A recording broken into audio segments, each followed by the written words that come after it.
낙찰 가격 한번 여쭤봐도 될까요? 우선 감정가가 2억 2천에 나왔었어요. 2억 2천 감정가였고 네네네. 유찰이 유찰은 한 번 됐죠. 한 번 유찰됐을 때 1억 7,800에 받았어요. 낙찰가는 1억 7,800 81% 썼어요, 정확하게. 81%. 그 정도면 서울의 지상층 빌라 81%에 1억 7,800이면 굉장히 훌륭하게 받은 편이라고 생각이 좀 들어요. 네, 맞아요. 대출은 혹시 얼마나 받으셨는지?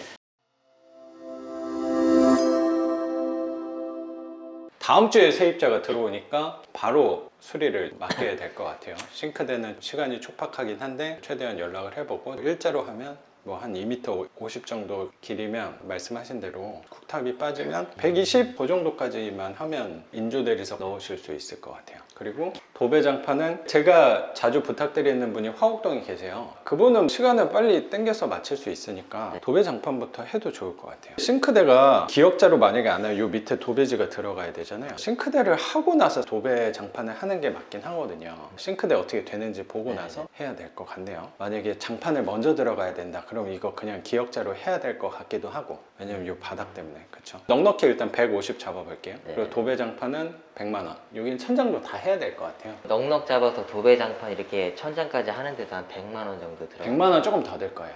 그럼 150 잡을까요? 150, 150, 300. 부대 비용 조금 뭐 짜잘한 거 들어갈 거잖아요. 네네네. 그럼 그것까지 300으로 잡고, 여기 페인트 칠은 혹시라도 그 도배 사장님이 페인트 칠을 가끔 해주시더라고요. 그래서 제 얘기하면 잘 해주실 거니까 페인트 칠도 혹시 한번 물어봐봐요. 선생님이 직접 한다 그러면 뭐 10만원도 안 될 거고, 사람 써서 하면 최소 한 50 이상은 들 것 같아요. 불렀는데 3, 40만 원 줘야 된다, 따로 별도로. 그러면 나는 할 것 같아. 선생님도 이거 첫 집이니까 페인트 칠은 내가 생각할 때 좀 만만하거든요. 근데 생각보다 만만치 않아요. 그냥 옆에서 말하는 것보다 첫 번째 집이니까 내가 한번 해보는 것도 난 좋을 것 같긴 해요. 해보고 내가 판단도 해봐야지. 이거 내가 할 만한 건가 아니면 다신 건들면 안 되는 건가. 저는 해보는 게 되게 중요한 것 같아요. 한번 해보고 또 여기 들어오시는 분이 이게 월세 같은 경우는 어떻게 보면 또 까다로워질 수도 있다고 생각은 드는데, 전세다 보니까 좀 제가 좀 서투르게 좀 페인트질을 해도 아무 말 없지 않을까라는 생각도 들어서. 수리비는 그럼 뭐 넉넉히 한 350이면 충분히 할 수 있을 것 같아요. 다행히 큰 수리가 없어요. 이거 다 기본 수리고, 싱크대도 이 정도면 요구하지 않았어도 저는 해줬을 것 같아요. 이 정도 싱크대였으면. 왜냐면 나중에 선생님이 여기 들어와야 될 수도 있고 아니면 월세를 줄 수도 있고 모르니까, 만약에 새로운 세입자가 이번 싱크대를 말하지 않았다고 해도 다음 세입자나 다다음 세입자는 무조건 이런 데도 다 뜨고 그랬잖아요.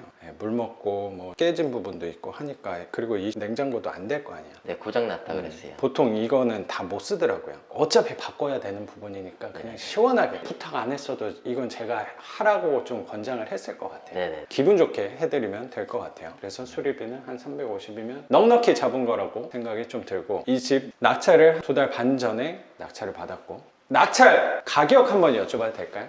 우선 감정가가 2억 2천에 나왔었어요. 2억 2천 감정가였고, 네네네. 유찰이 유찰은 한 번 됐죠. 한 번 유찰됐을 때 1억 7,800에 받았어요. 낙찰가는 1억 7,800 81% 썼어요, 정확하게. 81%. 그 정도면 서울의 지상층 빌라 81%에 1억 7,800이면 굉장히 훌륭하게 받은 편이라고 생각이 좀 들어요. 근데 선생님이 처음 입찰 가가지고 덜컥 낙찰이 되고 단독이니까 마음이 불편하네 라는 생각도 분명히 그래서 들었지만, 선생님한테 낙찰 받자마자 전화를 드렸죠. 이게 잘 받은 게 맞냐, 단독으로 받았는데 어떻게 서울에 있는 빌라를 어떻게 나 혼자 단독으로 이렇게 받을 수가 있냐, 그리고 집에 하자 있는 거지 않겠냐라고 선생님한테 전화를 드렸고, 그때 현장 수업도 하기 전이어서 집 보는 거에 대해서도 불편하다는 생각을 좀 했을 건데. 맞아요. 걱정이 굉장히 많았어요. 이게 이렇게 쉽게 풀리는 게 맞는 건가 싶기도 하고. 그렇죠. 너무 쉽게 됐다고 생각이 좀 들 수도 있겠다. 예, 맞아요. 왜냐면 저도 선생님 영상을 많이 봤지만 좀 뭐 10번 이상 안 되신 분들도 있고, 그런 거 영상을 봤을 때는 서울에 있는 그 지상층 빌라인데 경매장 갔을 때도 되게 낯설었거든요. 사람들도 엄청 많았고, 저는 거의 경매 끝날 때쯤에 제 물건이 나왔었거든요. 맞아.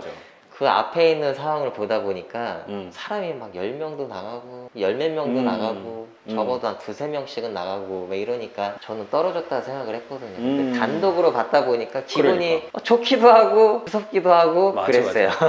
선생님이 처음 입찰을 가가지고 단독으로 낙찰을 받아서 기쁨도 있었는데 두려운 부분도 굉장히 컸을 거예요. 처음이어서 그랬다기보다 단독으로 받으면 항상 무서워요. 그럼 내가 제대로 쓴 건가, 내가 판단이 맞았을까, 아니면 혹시라도 큰 하자가 있어서 내가 놓친 게 있었을까라는 생각이 분명히 들거든요. 근데 선생님도 분명히 이번에 느꼈을 거고, 아무 이유가 없는 경우도 굉장히 많아요. 관심을 좀 못 받았다라는 생각이 저는 좀 들었거든요, 이 집이. 선생님이 경매 속성을 잘 파악하고 하신 거라고 생각하고, 이 날이었나 이 뭐 다음 날이었나 비슷한 덩치의 물건인데 하나 있었잖아요. 맞아요. 같은 날이었나 다음 날이었나. 거기도 같은 하곡동이었는데 거기는 언덕을 좀 올라가야 그러니까 됐어요. 여기는 평지로 돼 있는 동네고, 비슷한 물건으로 더 봤던 거는 하곡동 언덕 쪽에 있는 부분이었고. 네, 맞아요. 그 집이 이제 뭐 더 좋은지 안 좋은지는 모르겠지만 그 집을 이제 낙찰을 얼마에 냈는지 또 그걸 제가 나중에 봤어요. 그렇잖아요. 근데 낙찰 대비 90몇 프로에 또 그 집이 낙찰이 됐더라고요. 그러니까 감정가랑 최저가랑 되게 비슷한 물건이었는데, 네. 선생님은 그가 별로 마음에 안 든다고 했단 말이에요. 맞아요. 그거 근데 여기 집이 제일 마음에 위치가 제일 마음에 맞아. 들어 했었고, 진짜 여기는 화곡동 안에서도 평진 거고, 네. 또 근처에 초등학교도 바로 있고, 맞아요. 역도 금방 걸어갈 수 있고. 네, 맞아요. 그 집 같은 경우도 감정가가 아마 여기랑 비슷했을 거예요. 아마 거의 일치하거나 아마 차이가 없었어요. 거기가 낙찰된 가격을 보고 나서 안심이 좀 됐어요. 아, 그렇죠, 내가 그렇죠. 싸게 받았구나. 그러니까 그리고 싸게 받았다는 게 또 정확히 보여줬다는 게 저는 뭐냐고 생각하냐면, 새로운 세입자를 구했잖아요. 선생님 집을 네, 내놔서 맞아요. 전세 가격 물어보기 전에 잔금이 좀 부족해서 선생님도 규제 지역이지만 무주택자에서 첫 주택으로 대출을 받은 거고, 맞아요. 대출은 혹시 얼마나 받으셨는지? 대출은 1억 1천 받았어요. 1억 1천! 낙찰가 대비로는 한 60% 선에 대출을 받은 거고, 선생님은 여기를 월세를 주려고 한 건 아니고, 이제 전세를 주려고 이렇게 그렇죠. 갔죠. 여기 전세를 줘서 선생님 좀 투자금 확보 측면도 있고, 맞아요. 퇴로를 만든다는 측면도 있잖아요. 맞아요. 나중에 이제 혹시 몰라서 이제 선생님이 이제 조언을 해주셨잖아요. 나중에 혹시라도 제가 이 집에 들어와서 살게 될 수도 있는 이제 상황이 올 수도 있고, 제가 무주택자다 보니까 비규제 지역에 하나 사는 것보다는 일단은 서울에 한 채를 사놓고 비규제 지역을 가도 늦지 않는다라고 선생님이 말씀을 해주셔가지고. 그러니까 그 말씀이 나온 김에 저도 좀 말씀을 드리면, 선생님이 현재는 전세로 거주하고 계시는 맞아요, 거잖아요. 그래서 선생님도 고민이 많았단 말이야. 내가 세입자로 거주를 하면서 월세 투자를 하려고 했는데 자꾸 마음이 불편한 거야.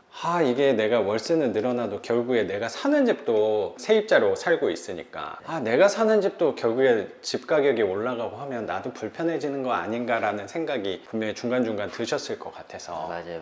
그래서 저도 선생님한테 말씀드린 게, 선생님이 또 혼자 몸이 아니고 사모님도 계시고 아기도 막 초등학생이고 두 명이나 있으니까 주거의 안정도 중요하다는 생각이 되게 들었던 것 같아요. 맞아요. 저도 선생님한테 말씀드린 게, 빨리 월세 확보하면 선생님 하시는 일에도 도움은 되겠지만 마음에서는 위태로울 것 같다는 생각이 들어서 우선 방향을 잡은 게, 내가 살만한 집을 하나 낙찰을 받아놓고, 그렇죠? 네네. 바로 살 건 아니지만 혹시라도 모르니까 세입자로 살다가 나중에 가족들하고 같이 거주할 수 있는 정도의 집은 하나 잡아놓자, 맞아요. 그런 측면으로 이 집을 낙찰 받은 거. 방도 3개짜리 라면 선생님이 가족 4분이 사시는 데는 넉넉한 공간이 되지 않을까 생각이 좀 그쵸. 드네요. 어떻게 보면 지금 제가 사는 집보다는 여기에서 사는 것도 감지덕지죠. 이거 훨씬 좋죠.